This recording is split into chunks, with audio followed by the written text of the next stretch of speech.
Hello and welcome to the Empowered Couples Podcast, where here you get modern, non-boring relationship advice for you and your partner to communicate like pros, fight smarter, and stay on the same team no matter the challenge that you face. I am one of your hosts, Aaron Freeman. And I'm Jocelyn Freeman, but you all just know us as the Freemans. And this episode is about staying in love with each other as the years pass. So our wedding anniversary was last week. We got married on September 11th. And just a couple days prior to that, someone had messaged and they said, "But are you guys still in love?" And they were responding to a post where we talked about hard days in marriage. And they were genuinely wondering if we were still in love because they shared they were experiencing some confusion. They weren't feeling as giddy, these are in their words, giddy, desired, and attracted. And I thought it was just a great question. I think they were really curious about, what is it supposed to look or feel like to stay in love? Once we're past that honeymoon phase. And I'm excited to dive into this and really explore what does it realistically mean to stay in love? Because we all know, at least I think we all would know, that it's not going to feel like it did in the beginning. There can be elements of it. I'm not saying it's like, all right, after that honeymoon stage, it's all to boredom, right? Like we're not at all hoping that for anyone, but it's natural that the beginning is exciting, that there are hormones flooding inside of you, that your heart races when you see their name pop up on your phone and you can't wait to see them next time. That's natural. That's a part of life. And anytime something is new, right? That is what we want to cherish, but we don't want to expect that that's what it's going to look like in the future to stay in love. So I think the big question of those listening, what did you answer to that post? I said in the way we define staying in love, I said absolutely yes. And I actually, before we go into some of the specific kind of descriptors that we have or criteria for what it means to stay in love and what it takes to stay in love, because it requires work and effort. Would you say that you're still in love with me, Aaron? Yes, definitely. And thinking about what that actually means, practically, right? We enjoy being together. We have respect for one another. We laugh. We repair the hard conversations, the challenges, the conflicts that come up.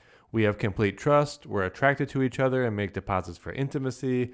And we share our needs, and the other person really does try to meet them. Yeah. Even yesterday, you were looking really cute when we went out.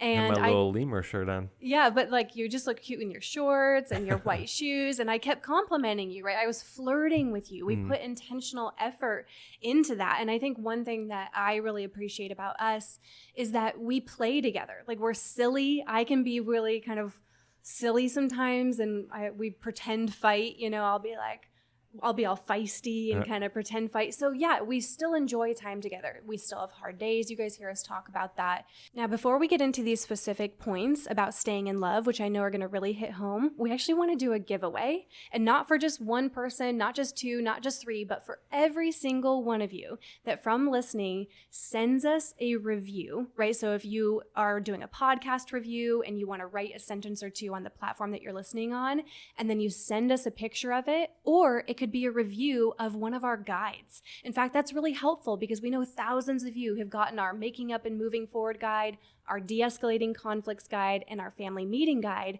If you send us a brief review, it can be 2 to 3 sentences for any of them, the podcast, the guides, we're going to send every single one of you a hard copy that is signed by us of our book, The Argument Hangover.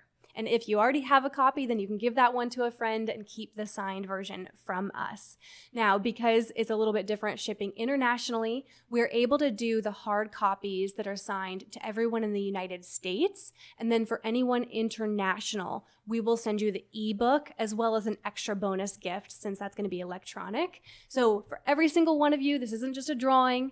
Please go ahead and send us either a picture of your podcast review or a written few sentences about one of the guides that you have benefited from, and send that to connect@newpowercouples.com. And we'll put that email in the show notes too as well. So it's connect@newpowercouples.com, and just send that to us. We'll be so grateful, and we'll send you a signed copy of our book, The Argument Hangover.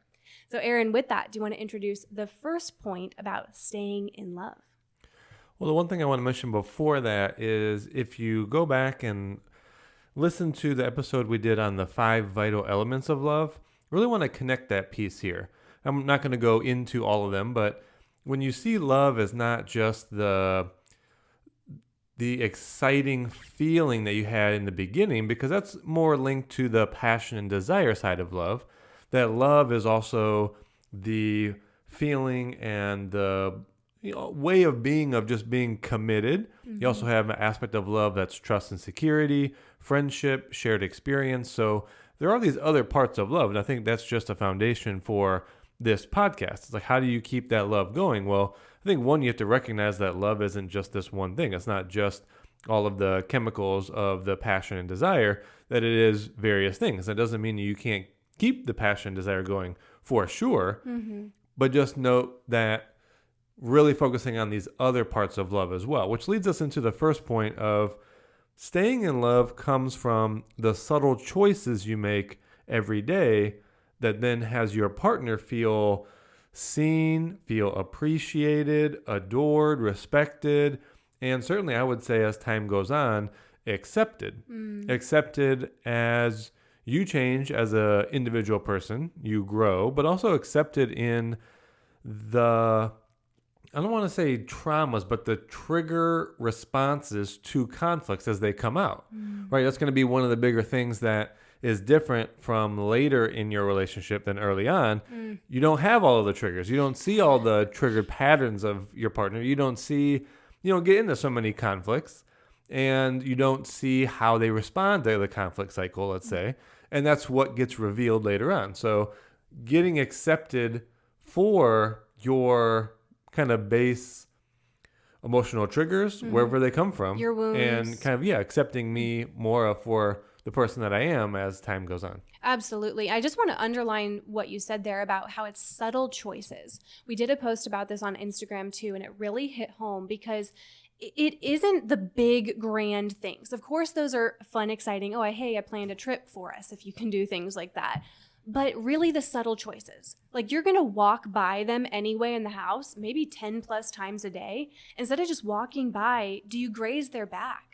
You're going to be interacting. So instead of just interacting like it's business as usual and, oh, hey, there's that person again, do you add a little excitement in your voice? Do you pick up the phone and sound even just a little bit excited that it's them? So don't lose sight of those subtle choices that you make every day that, again, have them feel seen, appreciated, respected, accepted, and adored. Now, with that, the second point here about staying in love, and this is, I think you'll elaborate on this really well, Aaron, but it's navigating the amount of certainty to uncertainty experience in a relationship so that you can prevent stagnation and boredom. You want to talk about the uncertainty versus certainty? Yeah, I didn't realize this was going to be in here, but that's kind of what I was talking about in the beginning, that level of passion and desire. Well, on coaching calls, we dive further into this personal development principle known as the 6 human needs. I won't go into all of them, but 2 of them are that everyone needs a certain amount of certainty, which is the feeling of safety and security. And that can be financial, that can be shelter, that can be emotional. So there's levels of safety and security there. And then there's also this opposite seemingly tank called uncertainty, which is about spontaneity and variety and newness. And what shifts in the beginning is when you're just getting to know someone, you have a low amount of certainty. Yeah, because you're not committed to each other. Well, you don't know them that well yet, right? So you're starting to get to know them. And with that, there's also a very high amount of uncertainty, the unknown. If I try to grab their hand, what's going to happen? And so, it's not as predictable. And then over time, you solidify a relationship by moving your certainty account up to be high to the level of like trust and high level of safety and security. Routine as well. Yeah, well, I think, naturally, you move into like routine and structure and things like that. But you're really just moving that trust and like knowing someone.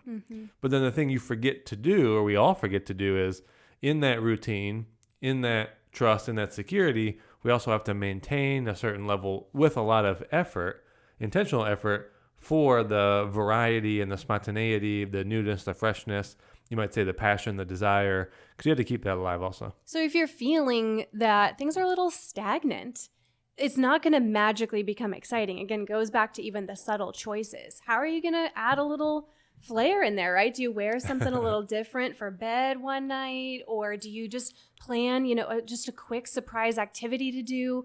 Get creative so that there's a little spark of uncertainty, even with the small things.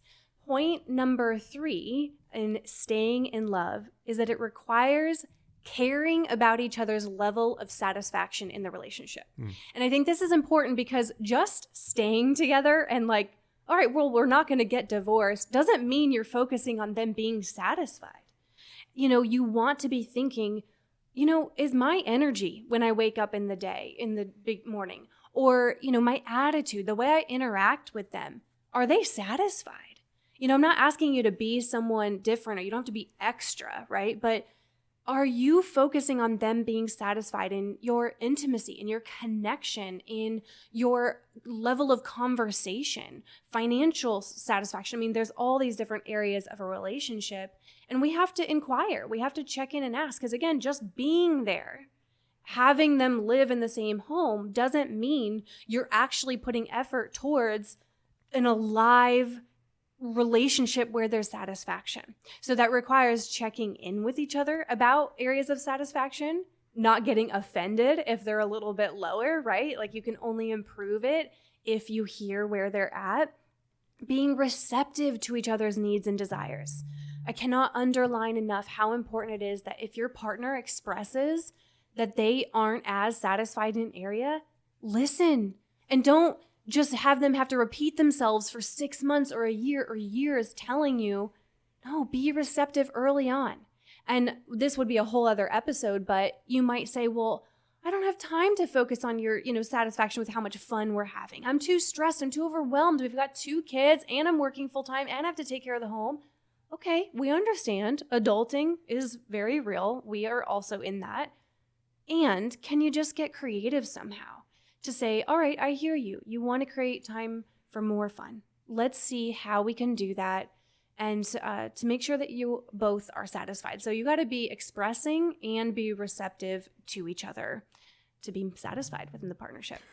And point 4, staying in love requires course correcting often, or at least knowing that you have to course correct over time. You can't really do anything, whether you run a business or you run a trail, like you're trail hiking or trail running, or you're driving a car or you're flying in a plane. Going from point A to point B, you're always going to drift some, right? Whether it's for headwinds or it's a road closure or a fallen over branch. Yeah. That's a part of life. So just recognizing that your marriage satisfaction, which is actually the correlated piece between relationship duration and anything else personality related. I know people like to try to make the correlation between attachment styles and relationship success or duration, but I was reading a study the other day that relationship satisfaction is the key.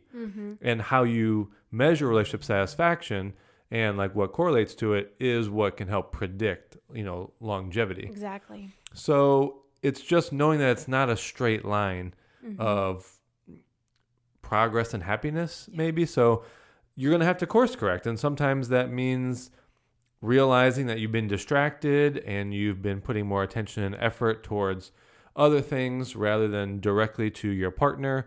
And these aren't bad things. Your kids, your job, family life, building a house, just keeping things organized, paying bills. And so that's one thing. And another thing is the conflicts that come up, right? The unmet expectations, the unmet needs, the little tensions, the frustrations that come up. You can either let those accumulate and erode your satisfaction and then ultimately, lead you to the less likelihood that your relationship continues long term. Or you can just realize hey, we just need some tools to course correct. Yeah. I was going to say too, with the course correcting, the sooner the better. We talk to couples all day, every day. That's what we're doing that's our life. And if I were to summarize like one of the biggest quote unquote mistakes that we see couples make is they let what could be small things pile up, gain momentum. We're too busy to address this. And then it becomes something really big. And then it feels harder to overcome. And so I don't care how busy you are. I'm telling you, we wake up at 4:30 or 5 a.m., you guys, to make our world work. And then we have our daughter all the way up until she goes to bed. So we understand, quote unquote, busy. And of course, everyone's life circumstances are different. We don't know everything that you're up against. However, if you want your relationship to not just stay together, but to thrive, to be satisfied, to stay in love, then you've got to recognize when you're off course, like you said, Aaron, just a little bit. Okay, you know what? Hey, we got busy, we got distracted. Hey, we've been arguing a little bit more frequently. Oh, hey, I haven't been meeting your needs. Let's course correct a week in, maybe a month. Let's not course correct 6 months in, a year in, plus when resentment builds. So I could go on a rampage, you guys, because honestly, that is one of the biggest things we see couples do. They get so busy. They say, oh, when the kids are older, later, we'll do it. No, there's no later. There's right now. Of course, you have to get creative to make it happen. But make sure you are course correcting often and you are repairing often as well. That's why all of our resources are about that. And then lastly, and this will be a quick one, is to stay in love, it requires effort and energy. Sorry to put it out there. You can't coast in any area of life. Does your health thrive if you do nothing? No. There's no area of life that matters that you can do nothing and expect great results. So it does require effort, energy, intention, course correcting, and working as a team, remembering that you can overcome challenges together in any circumstance that you face because your relationship is the foundation to the rest of your life thriving. It really is. You're better in your career. You're better with your kids. You're better with everyone else that you love when that foundation of your relationship is really strong and solid. So we hope that you really enjoy today's reminders about staying in love. And if you want to take this further, dive into our resources. You guys, listening to the podcast and following our social media is one thing, but taking action is really better. And so we've got our 30-day couples challenge. We have our guides that we referred to early on when talking about the giveaways, and dive into them. So you can actually go to meetthefreemans.com/links, and you can see all of our goodies there from our 30-day couples challenge guides, sessions, and more. And lastly, just a reminder, if you want to get a signed hard copy of our book, then send us either a picture of your podcast review written out, or and this is really, really helpful, is if you have a review for our guides that you have used. So send that to connect@newpowercouples.com. And if you're new here, we're so glad you're here. Make sure you hit subscribe and tune into more episodes. And we will talk to you on the next one.